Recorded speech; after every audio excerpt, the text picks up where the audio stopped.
پاک پڑھ لیں۔ اللہم صلی علی سیدنا محمد وعلی آل سیدنا محمد وبارک وسلم۔ لقد کان فی رسول اللہ اسوۃ حسنہ، صدق اللہ العظیم۔ عزیز طالب علم ساتھیوں اور قرآن مجید کو اپنے سینوں کے اندر سمونے والے پیارے بچوں، مجھے آپ سے بات کر کے بڑی خوشی محسوس ہو رہی ہے، کیونکہ آپ عظیم بچے ہیں جو قرآن پاک کو یاد کر رہے ہیں، اور اللہ کے نبی کا فرمان ہے کہ تم اسے قرآن کو سیکھتا ہے اور پھر قرآن کو سکھاتا ہے، یعنی قرآن کو پڑھتا ہے اور پھر بڑا ہو کے قرآن کو پڑھاتا ہے۔ تو میں دو تین چیزیں آپ کے ساتھ شیئر کروں گا، آپ کے ساتھ بات کروں گا حضور صلی اللہ علیہ وآلہ وسلم کی اسوہ حسنہ کی۔ ابھی قاری صاحب میرے بہت ہی پیارے دوست ہیں، انہوں نے مجھے ایک کتاب دی ہے کہ یہ آپ کا دیکھیں، مجھے بڑی پیاری باتیں وہ میں آپ کے ساتھ شیئر کر رہا ہوں۔ حضور صلی اللہ علیہ وآلہ وسلم کو حضرت ابو ہریرہ رضی اللہ عنہ نے خاص کی یا رسول اللہ میں نصیحت کریں، ہمیں کیا کریں؟ نصیحت کریں۔ تو آپ صلی اللہ علیہ وآلہ وسلم نے جو انہیں نصیحت کی وہ 9 باتیں ہیں، میں صرف آپ دو باتیں ایک بات یہ ہے کہ آپ صلی اللہ علیہ وآلہ وسلم نے فرمایا کہ میری زبان پر اللہ کا ذکر ہو۔ ان 9 باتوں سے بات کیا ہے کہ ہر وقت میری زبان پر کس کا ذکر ہو؟ بولو، اللہ کا ذکر ہو۔ اور دوسرا، جو مجھ پر ظلم کرے میں اسے معاف کر دوں۔ آپ بچہ آپ کے ساتھ لڑتا ہے، اس کی زیادتی بھی ہوتی ہے، تو جب آپ اسے معاف کر دیں گے کی سنت ہے، لیکن اپنے استاد جی کو بتا کے معاف کر دیں۔ اس کے بعد حضرت معاذ بن جبل سے روایت ہے کہ مجھے اللہ کے نبی نے 10 باتوں کی نصیحت کی، اس میں سے بھی ساری 10 باتیں میں نہیں پڑھتا، میں 2 باتیں پڑھ دیتا ہوں۔ ایک بات تو یہ ہے کہ والدین کی نافرمانی نہ کریں، اپنے ماں باپ کو کبھی جواب نہ دینا۔ کئی بچے اپنے ماں باپ کو جواب دیتے ہیں، بہت بری بات ہے۔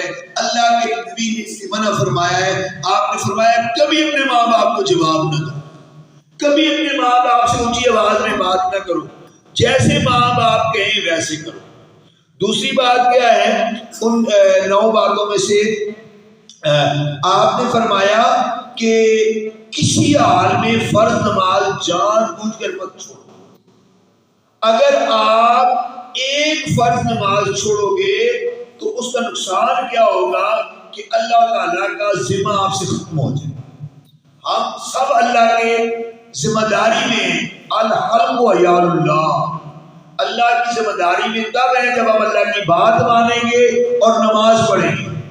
اللہ تعالیٰ ہماری حفاظت کرتا ہے، جو بچہ بھی نماز باقاعدگی کے ساتھ پڑھتا ہے اللہ اس کی حفاظت کرتا ہے، وہ اللہ کی ذمہ کرم پر ہوتا ہے۔ لیکن جو ہی آپ نماز چھوڑیں گے اللہ تعالیٰ اپنا ذمہ اٹھا لے۔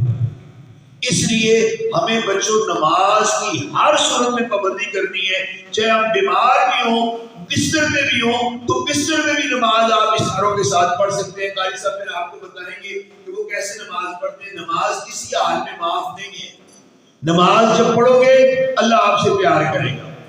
اس کے بعد تیسری چیز، حضرت ابو ہریرہ کہتے ہیں کہ میں نے عرض کیا یا رسول اللہ مجھے آپ صلی اللہ علیہ وسلم کچھ نصیحتیں کر دیں، تو آپ نے میرا ہاتھ پکڑ لیا اور مجھے 5 باتوں کی نصیحت کی۔ نمبر 1، اللہ نے جن چیزوں سے منع کیا ہے وہ کام نہیں کرنا۔ اللہ نے جن چیزوں سے کیا کیا ہے بولو بچو، وہ والا کام نہیں کرنا۔ اور دوسرا، اللہ نے تمہاری قسمت میں جو رزق لکھ دیا ہے اس پر راضی رہنا۔ ہم لوگ کہتے ہیں وہ اس کی زیادہ تنخواہ ہے، وہ یہ کر، جو آپ کے نصیب میں اللہ نے لکھ دیا اس پہ خوش رہو، اللہ تعالیٰ اس میں برکت ڈال دیتا ہے اور تم غنی بن جاؤ گے۔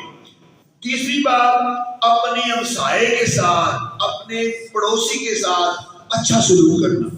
ہم لوگوں کو تنگ کرتے ہیں. کبھی بھی اپنے ہمسائے کو تنگ نہ کریں بچوں.